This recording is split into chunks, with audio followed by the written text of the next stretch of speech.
Hi, welcome back to Cubs in Culture for January 28th, 2018. Continuing our review of Shakespeare in Love. Okay, it's virtually impossible to spoil this movie. Because if it's it's the story of Romeo and Juliet as Shakespeare's writing Romeo and Juliet. And it works as a sort of a star-crossed lover piece. It is a sort of very deeply romantic film. Sort of the major change between it and Romeo and Juliet is, of course, Romeo and Juliet are star-crossed lovers because their families are fighting.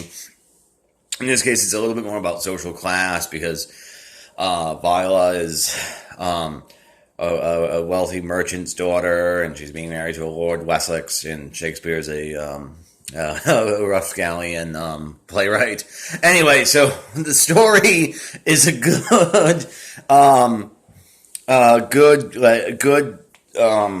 star-crossed lover story. It really works like that. But the thing about it, and on one hand, this is the main reason why I really like this movie.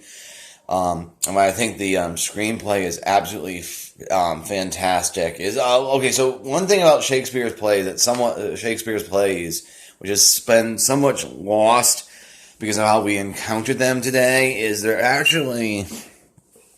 all of them were written for both public consumption. So there's a lot of things in his plays which are there to entertain different like social classes or people who have different sort of interests. And one of the ways in which Shakespeare in Love, the movie, is really sort of a good homage to Shakespeare is there's a ton of not just different sort of, not just a ton of jokes, but a ton of very different sort of humor. So within the first 10 minutes, you get a dick joke. You also get, at times, sort of slapsticky stuff, and all of it's very, very funny. And then you also, and some of the more nerdy stuff, you get in jokes. So if you're like a history nerd, John Webster, who was a playwright after this generation after the actual Shakespeare, he wrote a lot of bloody, violent plays. So there's this great ongoing joke about how he only really he plays a street urchin, but John Webster is portrayed as a street urchin, and this guy basically really just likes blood and guts because that's the joke. You also kind of get like vaudevillian type bits. So Henslow, who is played by Jeffrey Rush, his whole thing about it will all work out in the end. I don't know. It's a mystery. Like it's very sort of vaudevillian. Then you get sort of in jokes about Shakespeare himself. So like a lot of Shakespeare's actually very common plot devices are used in the film. So you get cross-dressing, you get play within a play, you get mistaken identity, you get a kind of lifted from Hamlet, a ghost. Oh, sorry, Macbeth. A ghost, a person thinking a person's dead when a ghost when he actually is not.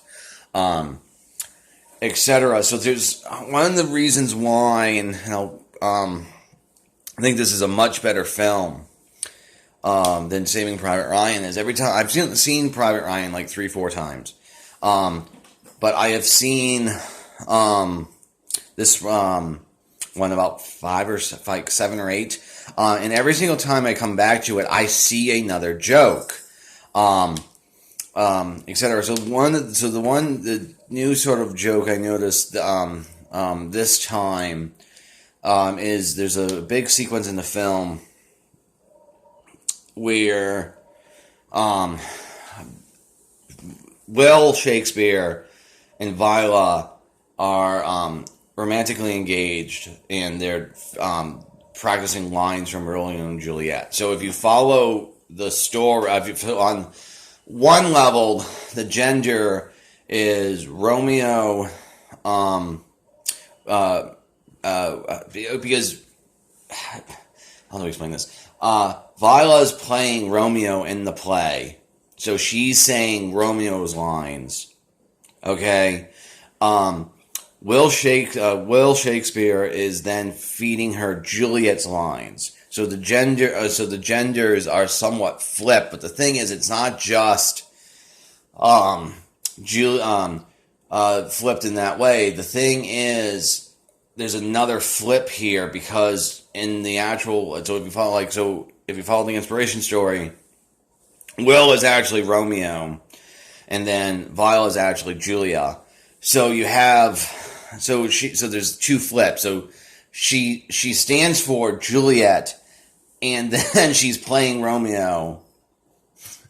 Um, and then sort of the same thing. So there's like two different. So there's, the genders get flipped around twice, basically, in that sequence, and that's a sort of a interesting like postmodern writing joke. There's also sort of just general like in theater jokes. And my favorite joke, the entire thing. And I got to explain this a little bit.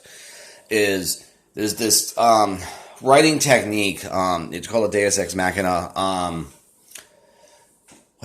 That's confusing. The name means God and machine. So in writing, it's any sort of plot device that comes out of nowhere and resolves the plot, usually from on high. The name comes from the fact that in Greek antiquity, writers repeatedly had like Zeus or Apollo come down from on high and deal out what the resolution they wanted because they couldn't think of another way of doing it. So hence Deus Ex Machina, or Deus. The Ex Machina comes from, in the Greek religion, it was, you couldn't just have Apollo step up onto the stage because he's a god, so they had to lower him down with ropes or whatever. Just give me a sec. Lowered the guy down with ropes, so that's where the Ex Machina, that's where the machine comes from. Well, there's a Deus Ex Machina in Shakespeare in Love, and it's the Queen showing up at the performance of Romeo and Juliet, which is also sort of a Shakespeare thing because a royal pretending to be a commoner, etc. But the thing is, and this is the best joke in the movie, it's not overly highlighted, but she is a Deus Ex Machina, and she goes up on stage to deal out the resolution. She should not be allowed to, like, she should be lowered onto the stage.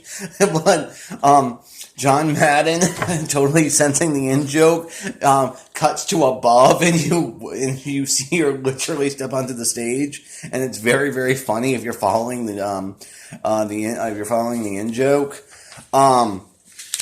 So one of the reasons why I really admire this movie is there's maybe you're not really into like history, or you're not really into writing techniques, but then you can enjoy sort of the slapsticky, or you can enjoy Ben Affleck being a glorious hammy actor, etc. Or maybe you are really into the writing technique stuff, so you're not really interested in the romance, but then, or maybe you're just interested in the romance. This movie has something for everyone. It's very, very good in many, many ways. And so, like, it works sort of visually, and like it won for art direction and costumes. It was nominated for direction, which I like. I sort of like the song. Like, so this is a comedy in which a lot of the jokes are verbal. Not all of them, but a lot of them are verbal. And so there's a way in which sort of directorially, in terms of art, direction, and costume, where everything has a nice sort of romantic, cream, marshmallowy fluff. I'm not saying that negatively, but sort of this like wish fulfillment sort of romance type of feel to it, but it's not distracting. It's not like you get lost in the art direction. You are mostly, and it's very much how the soft lighting of the cinematography focuses on the verbiage. Okay, so there's also, of course, acting. It's uniformly excellent. Every single person does amazingly well. I'm really surprised Joseph Fiennes did not get more attention at the award season. My two favorite performances is I already sort of referenced one is Affleck. I think this has been Affleck's best performance, mainly because he's playing a bad actor. Um, and he's really good at being sort of that sort of like he's really good at being that jackass bad actor who's full of himself. It's sort of spot on casting.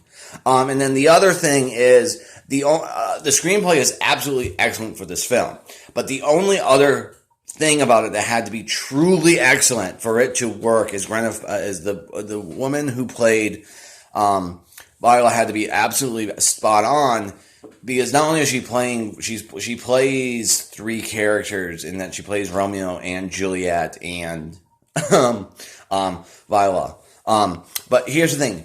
She is the muse of Shakespeare in this movie, where she inspires Romeo and Juliet.